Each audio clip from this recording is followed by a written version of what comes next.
Praise Lord, जय मसीह के सभी को प्रभु का धन्यवाद। प्रभु ने आज फिर काफ़ी समय के बाद ऑफ़र दिया कि हम महान परमेश्वर के महान वचन में से महान बातें सीखें।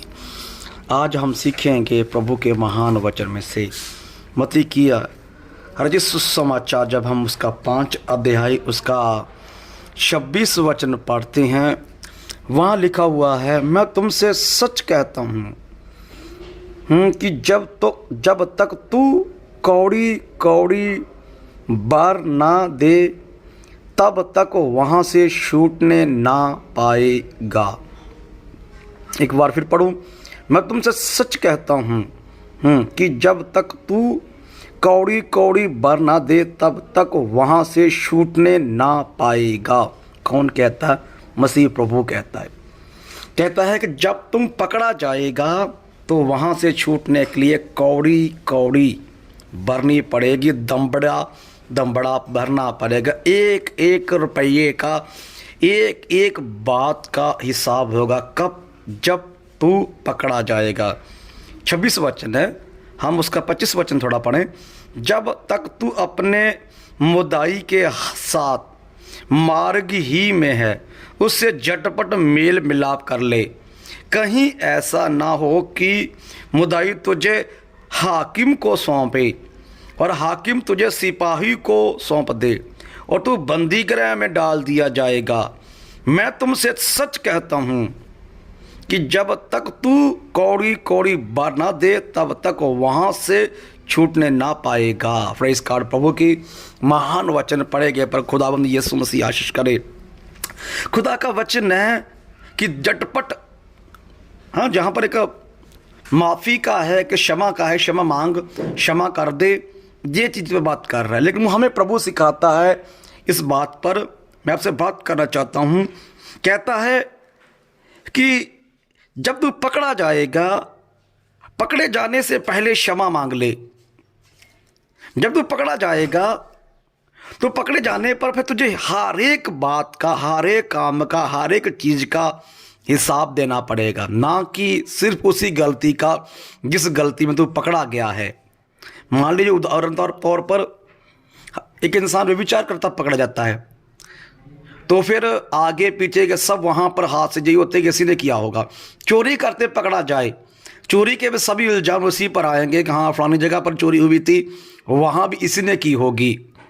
किसी काम के लिए मान लीजिए, खुदा का वचन कहता है, प्रभु का महान वचन है कि तू कौड़ी कौड़ी भरेगा तब जाके छूटने पाएगा। कौड़ी कौड़ी भरने से पहले मुझे और आपको पश्चाताप की ज़रूरत है। मेरे प्रियो, हमें मन फिराने की आवश्यकता है। खुदा का वचन है, जब तू पकड़ा जाएगा तो वहाँ से छूटने ना पाएगा जब तक तुझे पूरी बात का, पूरे काम का हिसाब ना देगा। हर एक चीज़ का हिसाब देना पड़ेगा, हर एक चीज़ का फिर वहाँ लेखा देना पड़ेगा, तब जाके छूटेगा। हो सकता है 2 महीने निकल जाए, 6 महीने निकल जाए, जब तक हमारा क्लियर हिसाब ना हो जाए, जब तक हमारा जो हर एक बात का, हर एक चीज़ का, हर एक काम का हिसाब क्लियर ना हो जाए। इसलिए मुझे और आपको अपने छोटे छोटे गुनाह, छोटी छोटी गलतियों की क्षमा मांगनी चाहिए। इसलिए मुझे और आपको बहुत ज़्यादा ज़रूरत है कि हम इन बात को समझें कि हम प्रभु के साथ चलें। याद रखें प्रियो, हमारा पाप, हमारी गलती हो, हमारा गुनाह हमें ले बैठेगा।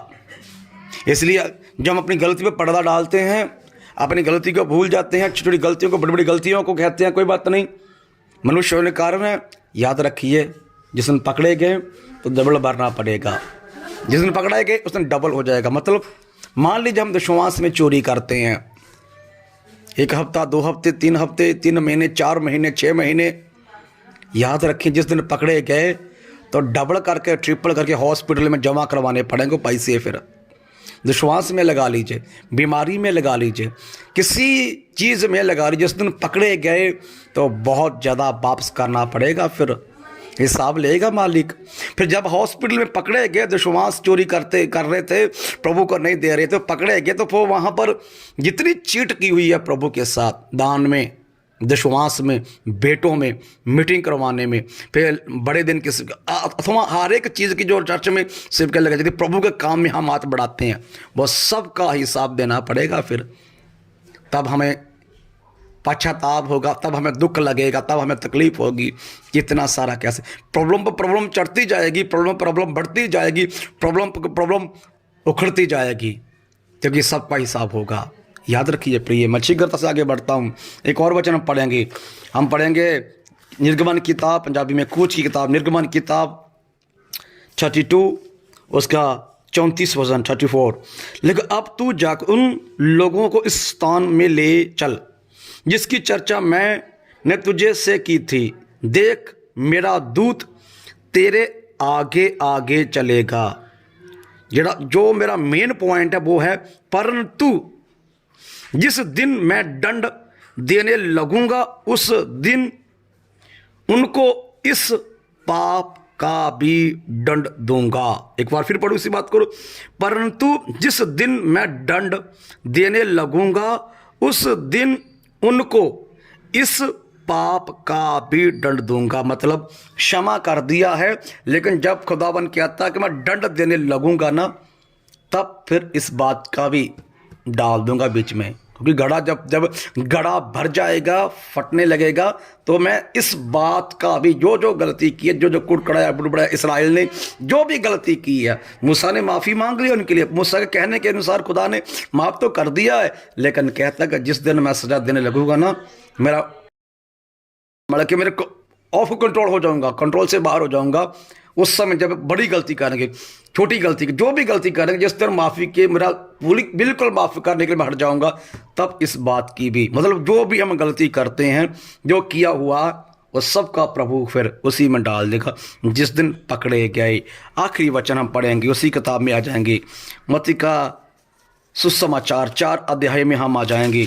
जब उसका हम 4 अध्याय पढ़ देने, 5 अध्याय पढ़ा हुआ है, कहता है प्रभु का वचन, जिस दिन पकड़ा गया तो डबल करना पड़ेगा। 3 अध्याय उसका 10 वचन। अब कुल्हाड़ा पेड़ों की जड़ पर रखा हुआ है, इसलिए जो पेड़ अच्छा फल नहीं लाता वह काटा और आग में झोंका जाता है। प्राइस कार्ड, प्रभु के वचन को धन्यवाद, प्रभु के महान कलाम को धन्यवाद। लिखा हुआ अब कुल्हाड़ा जो भी वस्तु काटने के लिए होती है, कुछ भी ला लीजिए, डाट जो भी लोहे का है, किसी प्रकार का है, कहते अब बाइबल में लिखा हुआ अब कुल्हाड़ा पेड़ की वृक्ष की जड़ पर रखा हुआ है, इसलिए जो पेड़ अच्छा फल नहीं लाता काटा जाएगा और आग में झोंका जाएगा। इसलिए मुझे और आपको अच्छा फल लाने की आवश्यकता है। फ्री हो, अच्छा फल लाएंगे तो बेहतर होगा, नहीं तो कुल्हाड़ा तो जड़ पर पड़ा हुआ है, अब बच नहीं सकते। मैं और आप काम से छुप नहीं सकते, काम करना पड़ेगा। हम दुनियावी तौर पर, संसारिक तौर पर काम करेंगे तभी तो रोटी खा सकेंगे, काम करेंगे तभी तो तनख्वाह मिलेगा, मजदूरी मिलेगा। काम नहीं करेंगे तो मजदूरी कैसे मिलेगा। रूहानी ज़िंदगी में भी ऐसा ही है, आत्मिक ज़िंदगी में भी, स्पिरिचुअल में भी ऐसा ही है। फिजिकल में ऐसा करते हैं तो स्पिरिचुअल में भी हमें ऐसा ही करना पड़ेगा, क्योंकि जड़ पर अभी कुल्हाड़ा पड़ा हुआ है। खुदा आशीष दे। धन्यवाद इन सब बातों के लिए। सबको जय मसीह की। खुदा आशीष दे।